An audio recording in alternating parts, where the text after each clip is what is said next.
Hello, we are going to be presenting our Computer Science 362 Studio retrospective. Today we have Joe McGovern, that's me, Ryan Tigges, and Chao Song. Um, we are all seniors. I, Joe, am a senior in computer engineering. Ryan is a senior in computer science, and Chao is a senior in software engineering. So in our studio, we were analyzing an application called Jupyter. The very first studio that we did, it was called Project Description, and pretty much what we were doing was researching the application and gaining some background knowledge on it before we would actually do any of the nitty-gritty analysis. So this fleshed out in many different ways. One way is we kind of researched the history of Jupyter. We went to GitHub, we looked at the Git history, and went to their website and just kind of read about where they came from and how they got to where they are today. We identified why someone would use Jupyter. What are the benefits of using this application? And we'll get into that a little bit later. But why would somebody want to use this? And then we also discovered the demographic of users. Usually, when you're looking at an application, you want to know who's it targeted towards. And we got a better understanding of that demographic. And then lastly, in this studio, we just kind of got our hands on the application and explored and toyed around with it to see how it worked. So in this studio, we found out many things. We found out the purpose of Jupyter. One of the primary purposes of Jupyter is to combine complex elements in order to build powerful documents. That sentence or phrase may kind of sound intimidating, but pretty much what it means is you can create these notebooks or these documents, and it's not just limited to text. So Microsoft Word, I mean, you can have images and text, but just static things. Whereas in Jupyter, everything is a little bit more dynamic, and you can insert snippets of code into your documents that can execute and different things like that. It's a really, really cool application.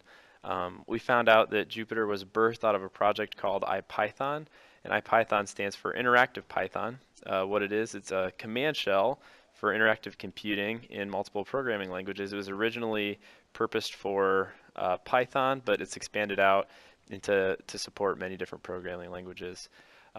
We also learned that Jupyter is an open source project, meaning that anybody can go and look at their code. It's not a secret or anything like that. And we found out it's pretty cool. There's some big name supporters behind Jupyter. Google and Microsoft in particular, we found to be supporters of them, which are pretty big companies, and it's pretty cool to see them behind an open source project like this. Some other findings that we came upon is that Jupyter is a relatively new project. It started in February 10th, 2008. That's when the developers started working on Jupyter, branching off of IPython and beginning this Jupyter work. But again, relatively new. The first release was July 30th, 2015. So 7 years of just getting this application ready for release and pretty new to the public. Some interesting things that we found is that Jupyter follows some test-driven development practices. They use Travis CI for their continuous integration testing, and they use CodeCov, which enforces test coverage on every line of code. So we know that they are testing their code as a well-tested application. And lastly, some of the final things that we found is that there are a lot of commits, and the things are getting committed very, very frequently. When we started this project, I think there were 9 commits or so in the first week, which is a decent amount, good amount. But on the kind of opposite end of this, even though they're committing frequently, they are not releasing very frequently. It's usually once every couple months they'll roll out a new release. And we also found that there are about 200, a little bit more than 200 contributors to this Jupyter project. Each contributor has there's a wide distribution, a wide variety of the amount of contribution per contributor. Some contributors only committed 2 commits, and others have committed hundreds of commits. And so there are many contributors, but it spans a wide spectrum of the amount that each contributor has contributed to the application. So some of the challenges that we faced in doing this studio is finding and compiling the data. Um, Obviously, we're thinking of Jupyter, so we just Googled Jupyter and we looked at their website and just kind of poked around on there and read about the application and read some Wikipedia articles. And so, I mean, it took time. It wasn't a super challenging task in order to do this, but it took some time to get some background history and go into their GitHub repository and looking at their Git history and stuff like that. The second challenge that we faced with this studio was initiating some of the group work. It was kind of difficult for our schedules to mesh together, and so the very first studio is the one time that we first meet together, and so it was kind of difficult getting us all together there to start off the semester with the first studio. But overall, this was not a very bad studio. It wasn't too challenging, and it gave us some good background knowledge on what we'd be doing for the rest of the semester. So the next studio we did was a use case description. So we created a textual use case document by doing reverse engineering on the application. So pretty much what that means is we explore the application, click around, see what different features are there, and we kind of create these different stories of what the user should be able to do, what functionality is supported by our application, the application that we were studying. And so an example of this would be going to the menu bar, clicking the File button, and then clicking the New button. And in most applications, you would expect to be able to create a new document by following that pattern. And so that was one of the use cases that we had. And we discovered these use cases by just playing around with the application. So we were able to create new Jupyter notebooks, new documents, delete files, create directories, run Python commands within a document, et cetera, et cetera. And so we generated all these different use cases by playing around with the application. So like I said before, we would interact with the application, and then we would pretty much document our interaction with some entry point, like loading the application, and then there should be some goal, like creating a new document or adding Python commands to a document. And then we outlined every step in between there and how the application would handle it. So within that process, we identified the actors in each use case, so the different people who are operating on it, who would be doing this interaction, who would respond to this interaction, the end goal of the interaction, the end goal of the use case. So a use case of creating a new file, the end goal of that use case would be a new file is created. Some post conditions for use cases, we also determined those, and that's pretty much just saying these things should be in place once the use case has been completed, and then the main flow, and that's just kind of the meat of the use case, is all the steps in between getting from point A to point B. We also wrote alternative scenarios. So, what happens in the case where the user is trying to delete a file, and then all of a sudden there's some error in the background kernel. That wasn't a use case. That's not an alternative scenario that I think we explicitly outlined, but something of that effect. This is pretty much asking what happens when the main flow diverges because of some unexpected event or interaction by the user. Maybe an alternative scenario would be in creating a new file, instead of inputting a name, they decide to cancel the interaction. That'd be an alternative scenario, and then we take that from start to finish too. So we branch off of the main flow, we do this alternative scenario, and then we have some post conditions, and that still has the same actors and stuff like that. And lastly, we posted screenshots to support these use cases, so we got some snippet of what this interaction actually looked like. Next, we found in our use case description studio that it's pretty easy to do this. I think that you don't really have to take a course on object-oriented design to use to generate these use cases. It doesn't take a ton of skill. All it really requires is for um, just the ability to explore an application. And I think that we could write use cases for anything. It doesn't have to be a piece of software. We could write it for making a cup of coffee, for example. And it's really simple to interact with some interface and to determine this is what the application should do, and to kind of create stories from that. It was really nice doing this use case description with helping our understanding of the app. You can read about the application as much as you want, and you can hear what people say about it, but you won't really get the experience for yourself, and you won't really have a deep understanding of the application until you yourself do something with the application, until you experience it up front. And so it was really nice just to have an assignment where it was okay and we were told to interact with the application. And so just, yeah, interacting with Jupyter helped us gain a better understanding of the application, and kind of planted some seeds in our mind of how the code base would look and how they would modularize things and what their objects might look like, and stuff like that. And one of the other things that we found was one of our team members was having issues getting Jupyter to run on their local machine on their PC. But once we got our virtual box up and running, Jupyter was running just fine on the Linux box. And so we're not entirely sure why. There's probably some plugins or drivers that were missing on the PC, but it worked better on Linux for us. So that was one of our discoveries. And then lastly, some of the challenges that we faced. It was kind of difficult determining some of the use cases. I mean, it's generally speaking, it's fairly easy to derive use cases, reverse engineer these use cases. But at the same time, I mean, if you're thinking about challenges, it is a challenge. We were also somewhat concerned about the scope of our use cases. So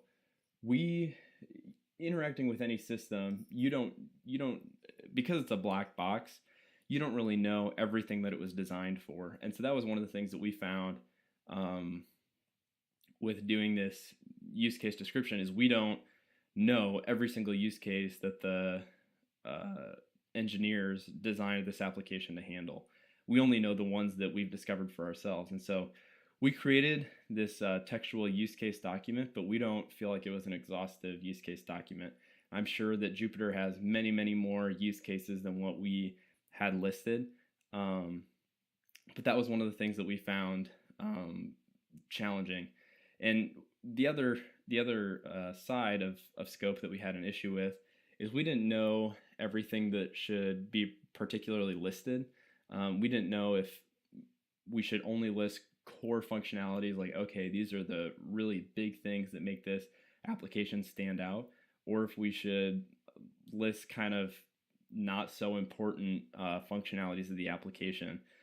From a designer's perspective or from an engineer's perspective, those little things, those secondary things, auxiliary things are not just as important, but they are still vitally important to the application. And somebody is asking about those things, and those things still need to be implemented. But from a reverse engineering standpoint, or maybe it's just because, this is a class and it isn't really real world industry, we weren't as concerned with some of the ancillary features. We were more concerned with finding the meat of the application and what it was really designed to do. So that is all for our use case studio. In conclusion, it helped us really gain an understanding of the application, helped us understand the purpose of the application. As you're writing some of these use cases, you're gaining a deeper understanding of, okay, what is unique about this app? How come people are using this application instead of Microsoft Word? And so you kind of see, okay, because of these use cases, maybe I would want to use this application, or I could see why somebody would want to use this application now. And so it kind of helped us get an understanding of the purpose of the application, and it highlighted some of the areas that are important, particularly like running code snippets within a document.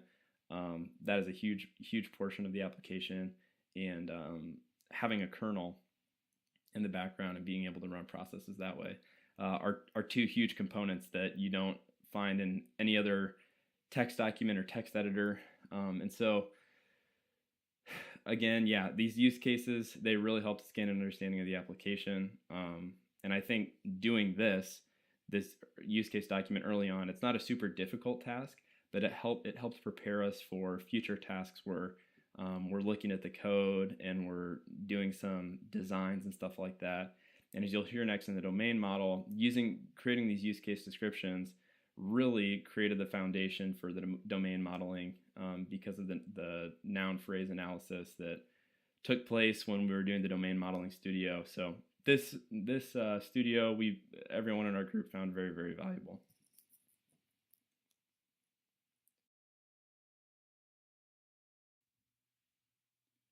Next, let's take a look at the domain model. We have done noun phrase analysis, partial domains, and created a domain model.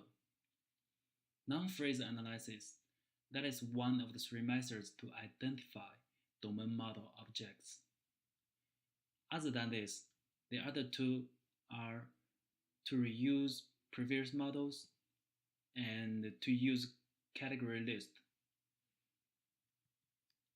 Noun phrase analysis makes domain modeling easy.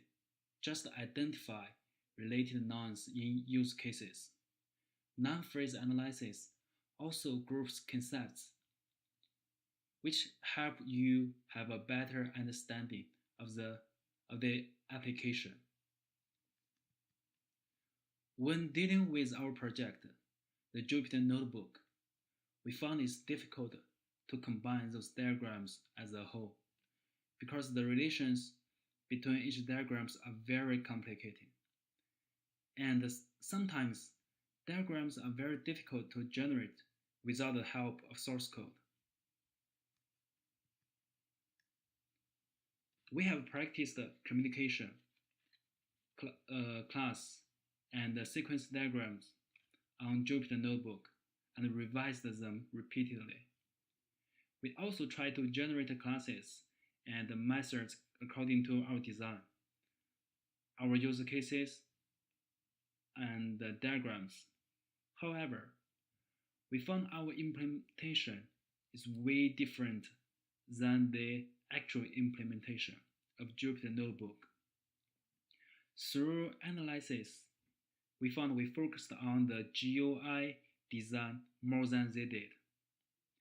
When generating the classes and methods source code, we also pay attention on the visibility and the collections, which should be public or which should be private, which classes should be grouped together into a different folder, and so on. Also, class responsibility collaboration model is helpful to understand the relation between each group of classes. We generated source code for Jupyter Notebook according to our design and compared to the source code of the actual implementation made by Jupyter developers. We found they had more classes than we did because we only focused on the front end of the design. In addition, we found also Jupyter is object-oriented, but its modularity is not very obvious. And of course, the revision helped us a lot to understand this project better and better. The challenges are, we didn't really know the request handlers should also be created as classes. Also, refactoring class diagram took a lot of efforts to finish. In addition, how to identify appropriate use cases in order to create appropriate diagrams is also challenging and time-consuming.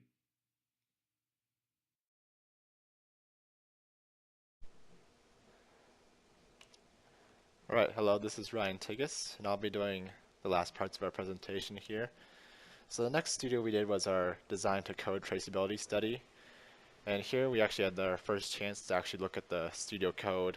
So go into the Jupyter app, go into the notebook folder, and actually view the source files that makes up the project. And we hadn't done this in any studio before, so it was a good chance to kind of see how everything was working. And then finally, as the purpose of the studio was, is to find the relationships between the current design and the code and what we had done in reverse engineering in the previous studios. And from there, we had to revise our class and communication diagrams to accurately reflect these changes. Well, not changes, but actual implementation in the design. And so it was very interesting to see kind of how our reverse engineering design and actual design changed. We also had another chance to revise the studio based on comments, and in this revision we did a big refactor of our class diagram and our communication diagrams. So the big overview with this studio was that we needed to look at how our reverse engineering, how we thought the design would be, actually turned out to be in the code. And this would actually help us later in identifying design patterns and anti-patterns, but we'll get to that in a few slides. So our findings for this studio, though, was that, as mentioned before, there's some discrepancy between the actual Jupyter design code and our reverse engineering design. Another example of this is that we didn't actually include any test, utility, or main classes in our design. We kind of, in our reverse engineering design, we kind of thought of it as more of a high level view. So only the very important classes with the core functionalities. We also found that the classes in the Jupyter app have a lot of relations. So if we look back at our class diagram in our reverse engineering code, it was, a few relationships. The class diagram was pretty big. But if we look at the new one we made for this studio, we have some classes have probably like 12 to 15 relationships with other classes. Those are like the API handlers and the IPython handlers. Yep, and then most of those are one-to-one or one-to-many in those types of relationships. Some of the challenges we faced with this studio was that we didn't have any experience working with IPython or any type of Python code, so we kind of had to struggle through that. We had to make some assumptions on what different things meant. It was pretty, I think it was pretty easy to identify kind of what a method was, what a class was. That's kind of all formalized there, and it was commented well, so that helped. We also had to change our mindset from reverse engineering just based on the UI to reverse engineering, based on the code. So building design UML diagrams and identifying patterns based off actual code. We also had a difficulty differentiating between what we should put on our UML and class diagrams, especially differentiating between like high-level classes. Those we definitely want on the diagrams, but do we want smaller ancillary, so I guess more like support classes on those diagrams as well that aren't really providing functionality but are supporting some type of sub-function. And then we also had a challenge creating a large UML class diagram because the new one was a lot bigger than what we have ever done in this class, but it was a good experience to kind of work with a large code base and implement a class diagram from there. The next studio was, we did a design strategy study, so we took the design patterns we had studied in this class, such as creational, structural, and behavioral, as well as the anti-patterns, and we kind of identified those. We also identified the software architecture, which we determined as like a call and return structure, where the user is sending some type of a call, and that call is being sent throughout the software application, and then there's handlers that return those calls. Once again, we identified the patterns in the code, so those software design patterns that we had mentioned earlier. Then we had to summarize anti-patterns we had learned in class, so those were the major anti-patterns like the blob and lava flow, but also some of the smaller ones. And then we also had to identify whether those anti-patterns were actually present in the code or not. So we found, once again, a call and return type architecture for the entire project. We found a whole bunch of different design patterns in our code. We found lots of singletons, so lots of single classes. But we also found composite bridge and builder and factory classes for our creational patterns. And then we also found a facade, proxy, command interpreter, and mediator patterns for our behavioral and behavioral and structural. So we also found that there are a lot of mini anti-patterns present, and we went over those in our studio. But most of what we found interesting was that most of the major anti-patterns were not very present. At least the major anti-patterns from our modules, and we think that is because they're mitigated by the open source development, and that being open source and having lots of people look at the code, it kind of stopped those major anti-patterns from occurring, just because there's lots of overhead and lots of code reviews and double checking. So challenges.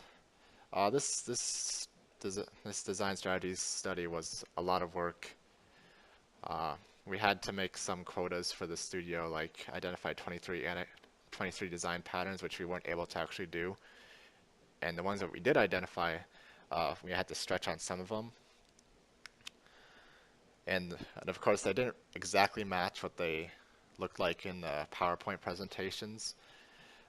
We had to kind of make some assumptions based on kind of what we thought the designers were thinking, and make some assumptions based on Python code versus kind of more Java or C++ that we're used to. We also had issues because we couldn't really meet over break, and so that made the studio a little bit more difficult. And now on to our most recent studio, was our design evolution study. So we took the initial release that we've been working on all semester, 4.0.6, and we compared it to an intermediate release, 4.2.0. And so 4.2.0 released various bug fixes, but also, most importantly, there was extension functionality. So there was some skeleton code in place for 4.0.6 for extensions, but 4.2.0 really extended upon this and fully implemented those classes and methods. There was also, in between those two releases, there was also 4.1, 0.1.2, and those were just various bug fixes and UI changes. And so we had to look at the new roles, responsibilities, and relationship changes between the classes, between the initial release and the intermediate release in the studio. And it was basically a big review of previous topics like the design patterns and anti-patterns, as well as kind of looking at how the structure changes between classes. So we found that about half of the main files remain the same. Some other files had some minor changes in lines in the code. Some were just more like commenting and annotations. What was also interesting is that we found that there was only one new class that was added between these two releases, and we think that that shows a good forward-thinking design by the development team, that they're not adding classes between releases and commits. They really know what they already need, and so there's only one new class added, and that was like the main extension class. All the other classes that were changed were the code, like the class code, was not fully implemented, but it was fully implemented in the new release. So they knew what they needed to do earlier, like in 4.1, but they they actually fully implemented 4.2. It was also good to also be able to trace the technical debt, because if we looked on GitHub, we could see all these posts, and they're like labeled like bug or design, and they were talking about what was kind of missing in the code, what were bugs, and you could kind of see from the studio how they were discussing that and how they're planning on fixing that, or leaving it go, I guess, to accumulate interest, technical debt interest, for maybe another release. And finally, some challenges for this studio. Once again, there's a lot of files in the notebook package, so it's hard to identify all of those. And we also kind of skipped over the more JavaScript front end files, because we thought we should focus more on the design and the back end. We also had to sift through a lot of discussion posts and patch notes to figure out kind of what was going on and how to focus in our search for the notebook, through the notebook files. And we also had to differentiate between the addition of new functionality and reducing technical debt related to new functionality. So that goes back to implementing a new class versus implementing a new class versus implementing a class that's already existing but fully. So that's it for our presentation.